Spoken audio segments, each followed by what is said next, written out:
Bashkëshortja e plagosur, ndërsa stilisti kosovar gjendet i vdekur. Ditën e djeshme, Prishtina u trondit nga një ngjarje e rëndë që tronditi në rrugën B, ku dizajneri i njohur kosovar Festimi Sufi u gjet pa shenja jete në banesën e tij. Ngjarja ka shkaktuar pikëllim të thellë në opinionin publik dhe në rrethin artistik, ku ai ishte një figurë e njohur dhe shumë e dashur.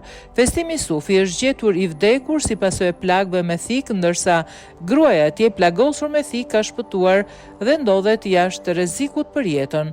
Ditën e sotme, pas vdekjes Festimit, ka reaguar gruaja e tij Rina Maloku përmes një postimi në Instagram.